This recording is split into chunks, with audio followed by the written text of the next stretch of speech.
Hello, hello. Oh, is it recording? Okay. Hello, hello. I don't know what got recorded and what didn't, but we got something very exciting today. This giant cardboard box. I'm pretty sure I'll put in the title what it is, so there's no need to be coy and speculate. But this is something that I was very surprised to get so quickly, as it only came out in Japan pretty recently, so it showed up a lot sooner than I expected, but it's something I've been really excited for. Not just, since I ordered the album or since I first heard the album or when the album was confirmed to exist and had a release date, but all the way back since 2016 when this artist's previous album came out and became my favorite album of that year and one of my favorite albums of the decade, and generally just reestablished this guy as one of my favorite musicians. Oh, oh, this is so cool. Okay, so it's all taped in here and bubble wrapped. But I can see through the bubble wrapping haze what lurks within. Yeah, this guy, I've been listening to his music since maybe like 2008, 2009. So it's been quite a while. I got really into him when Seven Idiots came out in 2010. I followed his record label, Virgin Babylon Records, pretty extensively. Everything they put out is really great, really interesting, really unique. I think it's my favorite record label ever. It sounds like I'm saying a lot of hyperbole and a lot of like superlative, my favorite this, my favorite that, but that's just like where these albums are for me. Like this is just kind of my favorite type of music. Little tape unwrapping ASMR for y'all. So yeah, I just it was the first time I had the funds and the opportunity to pre-order his new release right when it was coming out. It was very long awaited. Ever since Last Waltz, his 2016 album, he's been putting out a really diverse collection of music, both in terms of what it sounds like and how it's released, the formatting, all sorts of really crazy stuff like the black box recorder, where 2-minute song excerpts were sent to all sorts of different people, such that when people tried to talk about what they'd heard, they just said wildly different things about what they thought was supposed to be the same piece of music, creating this almost like impromptu ARG mass hysteria situation. I'm through one layer of bubble wrapping. Now we're down to the inner layer. So yeah, my hype for this album was very high because I knew he's like an album-oriented person. He releases these like EPs or singles or other little projects, but it's all kind of like building up and in service to the major album releases. So when he kind of changed his rhetoric on Twitter around what he was working on to really start explicitly saying, I am working on the new album now, and then really amazing things like the new album is 2 hours long. The new album will have all of these kind of disparate tracks that you've heard over the years collected on it and kind of recontextualized and remastered and reconfigured. I just got more and more excited. And then when it came out, I actually thought about making like a reaction video, but it was like 2.5 hours long, and I wasn't really sure. It's pretty like abstract music. It's not something where I'm gonna be like, yes, the lyrical themes. So it's in Japanese, and I can understand maybe half of it. They did post the translations to all of it online, so maybe at some point I should make a video or kind of do some analysis of what the lyrical themes of the album are, but anyways, this is all a digression. I ended up listening to it on an airplane, and it was an amazing experience, and I've listened to it many times since, in part or in whole, and easily my album of the year so far. I just like his compositional skills are like otherworldly. Like it's music that seems to not even come from humans. There's a lot of musicians where I listen to them and I'm like, not like, oh, I could do that, but it feels like very human, like a very human outpouring of a certain emotion or a certain goal. Whereas this type of music is just like so transcendently complex. It's hard to imagine someone even having the capabilities of imagining it. Alright, let's slide it out of the final sleeve. I should probably save that to store it in. Here it is. It looks very cool. There's like several different album arts that he was kind of teasing up through the release process. On the side, just very simply, Resistance and the Blessing from World's End Girlfriend.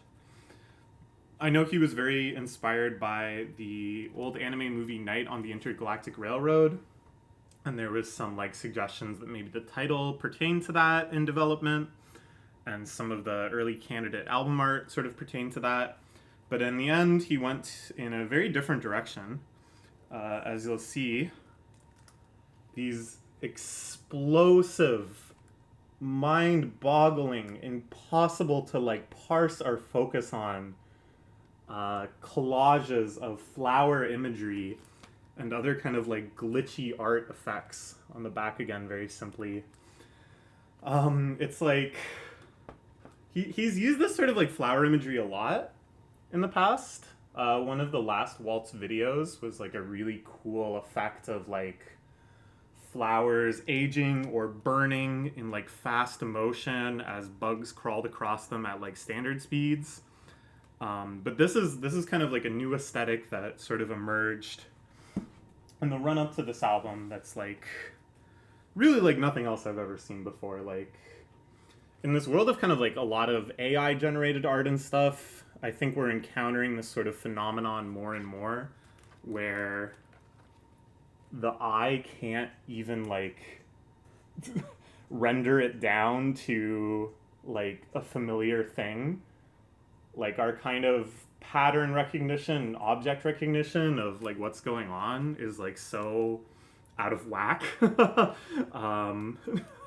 that it's like, I don't know, like your brain almost wants to parse it as like one of those 3D images, those like old 3D eye catcher things. But it's not quite that either. Like that doesn't actually resolve something, and you can see definite like patterns and symmetries, and you know this one has like a very clear cross kind of formation to it, but that's like not so clean that your brain can just kind of like render it down to that. Yeah, it's pretty amazing. It's quite an amazing piece of art. I know for a while he was selling prints of these or similar pieces. I was very tempted to get one of those too, but it was outside of my budget at the time. The vinyl is all clear, multicolor stuff. Looking forward to an opportunity to try spinning it. As I said, it's very, very long, so I think we're looking at 4 discs? 4 more? 4 even sounds like too little for 2.5 hours of music. I don't want to slide these all out because it's kind of a pain to get them back in. And then we get this nice booklet, which has full credits and you know, the way this music is composed. I guess I should explain that for people that aren't really familiar with his work, that have clicked onto this for some reason. World End Girlfriend music is something that I would call like maybe like glitch orchestral, where you start off with something that has kind of like the compositional chops and instrumentation of like an orchestral piece. So you have string sections and some brass and stuff sometimes, and a wide range of percussion instruments, and a lot of like really nice subtle woodwinds and stuff, like everything that you would think to build like a well-rounded orchestra. And then this music is kind of like chopped up and agitated and destructured and kind of remixed throughout the song with like all sorts of electronic elements and kind of like time shifting, kind of cutting things into little sample loops and making them into kind of like percussion, sort of shifting the roles of the instruments by doing all these sorts of effects. And then on top of that, there's also this kind of like very powerful performance element. Like he'll come in on the electric guitar and do this like kind of crazy wailing guitar solo that just kind of builds up and out. There'll be like vocal things, often really kind of like poetic, meditative things. All of this can take place over like one long track or kind of elements be in isolation and little experiments across different tracks. He's someone that I feel like has built up an entire musical language on his own that longtime listeners of him will recognize, like his guitar solo intro, that when he like hits that, you know that like everything is gonna like shift.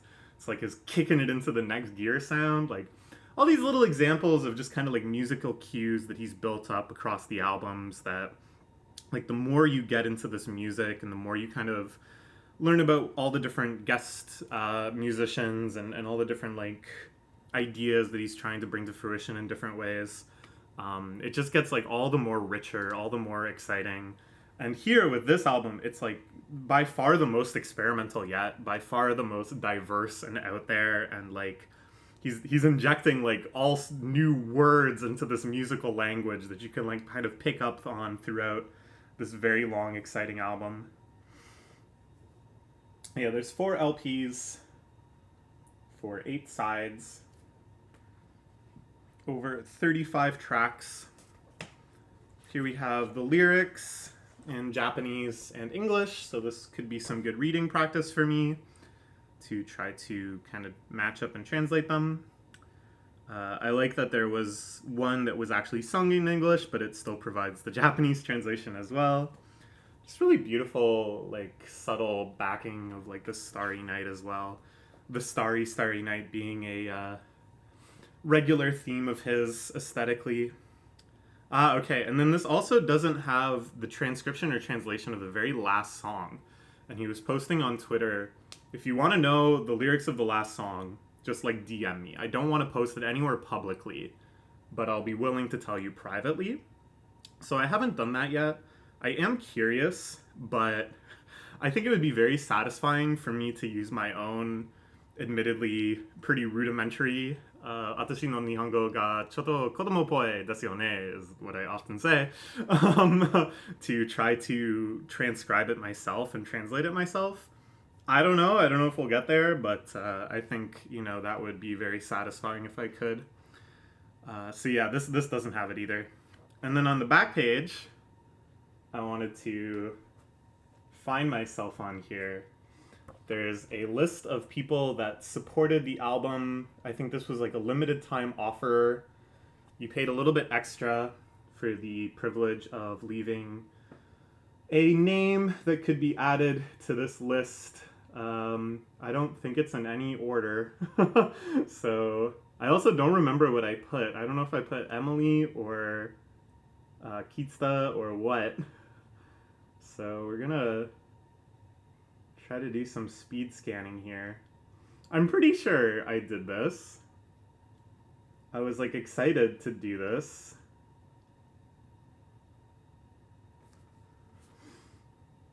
Is there any good strategy? Oh, there we go. All right, I found myself. Kitsta. Hey, this is me. This is such a nice feeling. Like this is honestly one of my favorite records of all time. Like it blows me in a way, and further away than anything else blows me away in this way. That was a very awkward sentence, but hopefully you know what I mean. Like there's a certain feeling I get when I listen to certain music that's just so dizzying and emotionally powerful, and it's just like achingly beautiful or so complex that it feels like my brain is getting scrambled like a 50-sided Rubik's Cube. And that's one of my favorite sensations in music, and I think this album hits me on that axis harder than like anything else has. It's just such a colossal, unique achievement of this artist that I've loved for such a long time. And now my name is on it. And there's people all over the world that are receiving these soon or today or whenever that could see my name. Oh, what a great feeling. I think that's such a great thing that he gave us the opportunity to do that. Also, and this has been the case on every other time I ordered from Virgin Babylon, World's End Girlfriend himself is like the sole actual administrator of the record label. So he personally ships everything out. So on the shipping receipt, which I won't show you because it has my address, but on the shipping receipt, he signs off on it. So I have his autograph like maybe 5 or 6 times over different packages I ordered, which is pretty cool too. So it was nice to get another one of those. I'm not sure which one was this one or this two anymore. I think probably on the actual records it's labeled, but I'll just kind of put them in whatever order. So yeah, I don't know if I have too much else to say. I gushed about the album for a while. We looked at all the art. We found my name in the supporter zone. I think that was all I kind of had planned. I would just recommend, if you're watching this and you've never heard of this guy, check it out. It's really, really unique. I don't think it's for everyone, but I don't think you have any way to know if it's for you or not. Instead of, the easiest way is just to plunge in and listen to it. This album might be a little intimidating because it's very long and it's kind of noisy in some ways. I would check out his Girl Boy EP, or the EP Storytelling Again and Again. I think are some of his most approachable music that still really gets across like what he's all about, and then might entice you to check out the stuff that's like even more complex, even more abrasive, even more dynamic and creative. Not that those albums are lacking on the creativity front. I think everything he puts out is just so inspired. Oh, I'm so excited. Oh, I'm like sweating. It's surprisingly hot out today, and I worked up a sweat getting so excited about this. Yeah, shout outs to World's End Girlfriend. I am so excited to see where his career continues to go from here. I'm gonna put this on my shelf, I guess. All right, bye bye.